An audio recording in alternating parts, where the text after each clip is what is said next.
नमस्कार साथियों।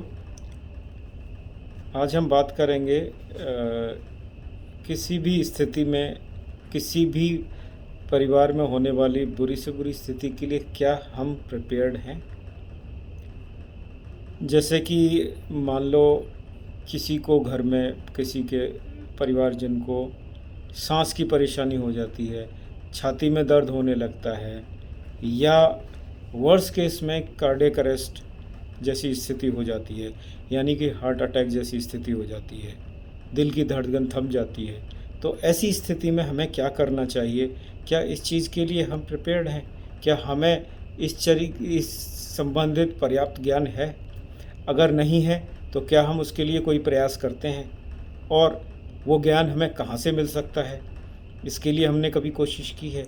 क्या हमने ऐसी बात अपने परिवार में, अपने डॉक्टर के साथ कभी जानने की कोशिश करी है? साथियों, बात समझने की ये है कि ये एक इमरजेंसी है और ये कोई आपसे घंटी बजा के नहीं आएगी। ऐसा नहीं होगा कि भाई हमें आज आपने सीख लिया, अब कल आपके पास ये प्रॉब्लम आएगी, या आपने सीखा हुआ नहीं है तो आपके साथ ये प्रॉब्लम नहीं होगी। ये किसी के साथ भी हो सकती है, किसी भी वक्त हो सकती है, कभी भी हो सकती है। तो इसके लिए हमें प्रिपेयर्ड रहना है, खुद प्रिपेयर्ड रहना है, अपने साथियों को, बाकी लोगों को, अपने ऑफिस के लोगों को, अपने घर में काम करने वाले लोगों को, हेल्पिंग स्टाफ को, सबको इसका बेसिक ज्ञान देना है, कम से कम पता रहना चाहिए। अब बात करें, जैसे कि मान लो कोई पेशेंट या कोई भी पर्सन किसी भी वक्त कहीं पे, ऑफिस में या कहीं पे भी अचानक से अनकॉन्शियस हो जाता है, तो आपने क्या करना है? आपने सबसे पहले उसके शोल्डर पर टैप करके पूछना है, आप ठीक हैं सर? क्या आप ठीक हैं? अगर वो रेस्पॉन्स नहीं कर रहा है तो इसका मतलब ये कोई सामान्य बात नहीं है, ये कोई बड़ी बात है। हो सकता है उसके दिल की धड़कन रुक गई है। तो आपको सबसे पहले कॉल फॉर हेल्प, सबसे पहले हेल्प के लिए बुलाना है किसी को, और कोशिश करनी है कि जो कोई हेल्प के लिए जाए, किसी को एम्बुलेंस के लिए फ़ोन करे कोई दूसरा बंदा, लेकिन आपने उसकी पल्स देखनी है। पल्स कैसे देखते हैं?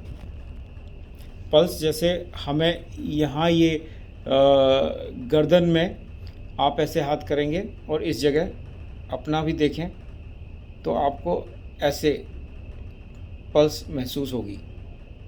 क्या उस बंदे की पल्स आ रही है, ये देखना है। अगर पल्स आ रही है तो ठीक है, अगर नहीं है तो इसका मतलब ये हो सकता है कि उसकी कार्डियक एक्टिविटी रुक चुकी है। तो इस टाइम आपको सबसे पहले चेस्ट कंप्रेशन शुरू करने हैं।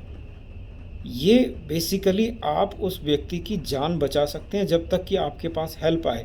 तो आप चेस्ट कंप्रेशन करते रहें। अगर आप किसी भी तरह से माउथ टू माउथ ब्रीदिंग देके उसको 2 माउथ टू माउथ ब्रीथ दें और फिर चेस्ट कंप्रेशन करें, तो इस तरह से आप उस व्यक्ति की तब तक जान बचा सकते हैं जब तक कि आपके पास एम्बुलेंस आए या कोई डॉक्टर या कोई मेडिकल हेल्प आए। इस तरह से ये करना है।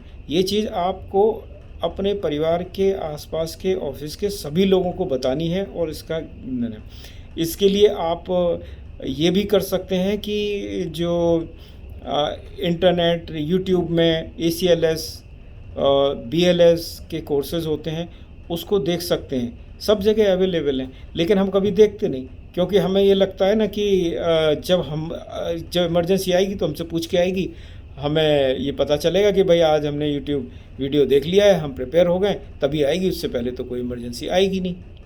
सो ये गलत तरीका है, ये सोच गलत है। हमें हर वक्त हर तरह की इमरजेंसी के लिए तैयार रहना है। इसके लिए अपने डॉक्टर से पूछना है और अपने जहाँ से यथासंभव कोई भी इस ज्ञान को अर्जित करने की कोशिश करनी है। और इस तरह की चीज़ें डॉक्टर्स भी सोसाइटी में कर सकते हैं। आप अपने जो भी डॉक्टर्स को जानते हैं उनसे अनुरोध करें, उनसे कहें कि साहब हमें इस तरह की चीज़ों के लिए करें, और यदि आप हमसे चाहते हैं हम भी आपको ट्रेन कर सकते हैं इस चीज़ में।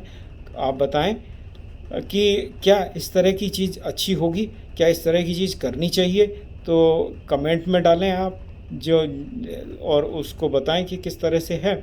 अगर जहाँ तक संभव होगा हम आपको ट्रेनिंग प्रोवाइड करने की कोशिश करेंगे, एटलीस्ट बेसिक ट्रेनिंग प्रोवाइड करने की कोशिश करेंगे जो होनी चाहिए। थैंक यू, धन्यवाद।